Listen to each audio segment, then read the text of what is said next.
Dans l'épisode précédent, Mélissa retrouvait sa maman après une fugue de 3 jours. Elle n'a que 14 ans.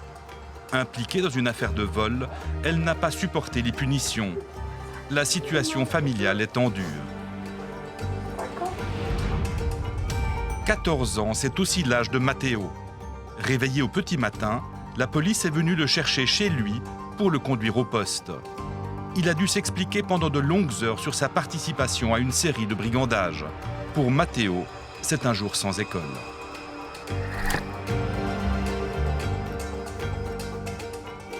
Ok, à tout à l'heure. Dans sa cellule à l'hôtel de police, Matteo attend la décision de la juge des mineurs. Dans quelques minutes, il saura s'il peut rentrer à la maison. Mais il pourrait aussi être placé en détention provisoire. Bonjour madame, vous allez bien? Oui. Alors écoutez, oui. À l'autre bout du fil, la présidente du tribunal des mineurs. C'est elle qui va décider de son sort. Je dirais une totale distance. Il a 100 kilos de prendre connaissance un petit peu de ses actes, quoi. La magistrate semble hésiter. L'enquête n'est pas terminée. Si Matteo est relâché, il y a un risque de collusion avec d'autres complices qui n'ont pas encore été interrogés. Je pense aussi clairement, moi, que les deux principaux, c'est les deux qu'on a au Lécher, ça c'est clair et net. On voit que c'est les deux instigateurs et puis c'est eux qui mènent la barque. Prison des Léchères à Palaisieux dans le canton de Vaud. Le bâtiment est tout neuf, il peut accueillir 36 mineurs, garçons ou filles. C'est ici que sont détenus Sergio et son complice. Ils sont considérés comme les principaux auteurs d'une série de brigandages au couteau. Je vous offre, merci. L'avocat de Sergio vient voir son client pour la première fois.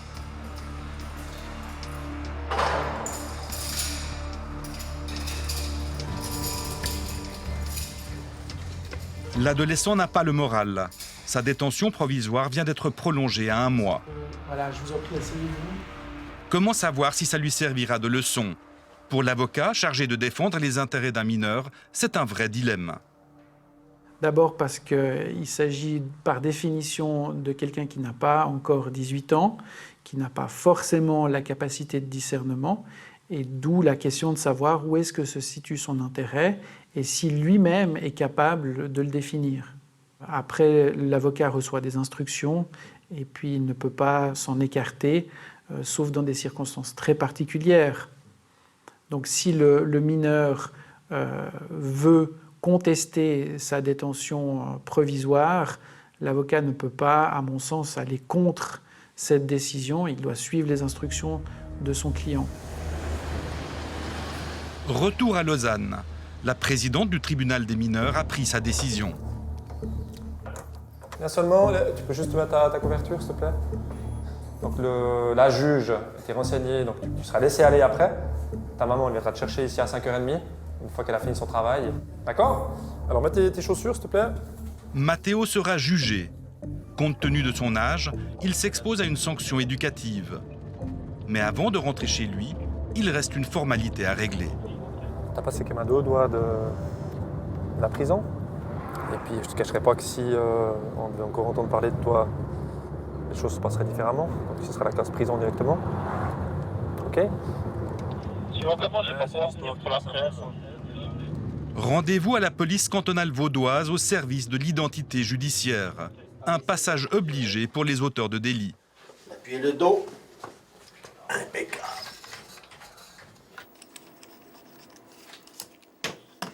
On est là.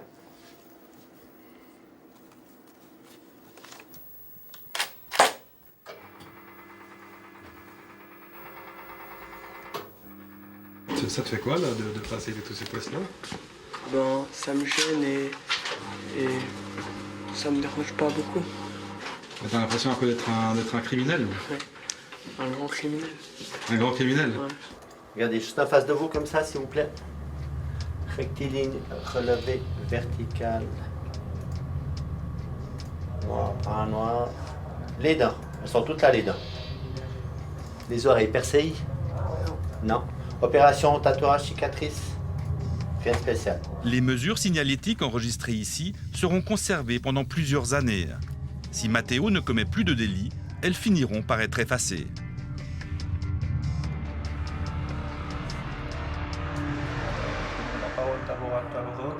puis ensuite, juste vérifier par rapport à la liste criminelle. Un mois a passé depuis le début de l'enquête. C'est l'heure du bilan dans le bureau du chef.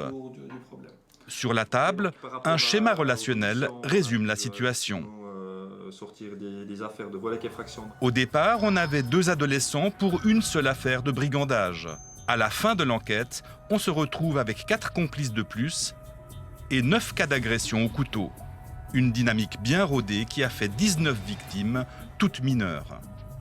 Les principaux acteurs ont aussi commis 24 vols avec effraction dans des piscines lausannoises. Eu affaire à la police, disons. Ouais. C'est des jeunes qui sont volontaires, évidemment. Nous retrouvons Mélissa à son domicile. Impliquée dans une affaire de vol, elle était partie en fugue après une altercation avec sa mère. Aujourd'hui, une inspectrice de la brigade de la jeunesse est venue lui proposer de participer à un raid aventure organisé par la police. C'est vraiment l'idée de partager 24 heures ensemble, que chacun puisse montrer dans les difficultés, aider les autres ou savoir trouver des moyens pour te surpasser. Il y aura des tests de courage, il y aura des tests de... Voilà. Sous le regard de sa mère, la jeune fille s'engage à ne plus avoir affaire à la police. Une condition pour participer. L'occasion aussi de prendre un peu de recul sur son récent délit. Franchement, ça m'énerve un peu, même beaucoup, parce que je suis impliquée dans un truc que j'aurais jamais voulu être impliquée, franchement. Puis maintenant, j'ai plein de problèmes avec la police, puis c'est chiant ça. Parce que j'ai déjà des problèmes à la maison, donc en rajoute encore, c'est... Voilà quoi, c'est pesant. Pour toi, c'est quoi qui amène un jeune à faire quelque chose qui est pas autorisé en fait? En fait, d'abord ça commence surtout par le vol. C'est juste qu'on est envié et comme par exemple on n'a pas l'argent ou qu'on veut ça gratuitement, on est tenté. On est tenté à voler. C'est ça. Et puis quand ça marche une fois, ça aide Après, à refaire. voilà. Après, ça marche une fois, on a envie de recommencer. Ça dépend le caractère, en fait. Soit on est influençable, soit on l'est pas du tout. Mais après, si on se fait influencer, la personne nous entraîne à faire des choses pas bien. Moi, j'ai été influencée par rapport à ça. Ça a commencé dans des kiosques, à voler des bonbons, tout ça. Puis après, c'est parti loin.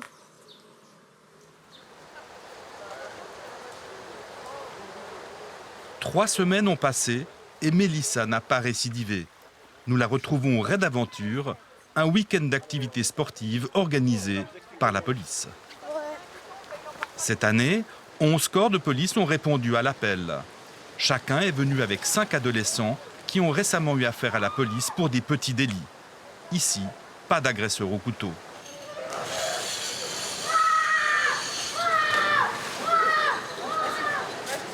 Mélissa n'est pas rassurée. Elle a le vertige et elle n'est pas à l'aise dans l'eau. Aujourd'hui, la température de la Sarine affiche 8 degrés.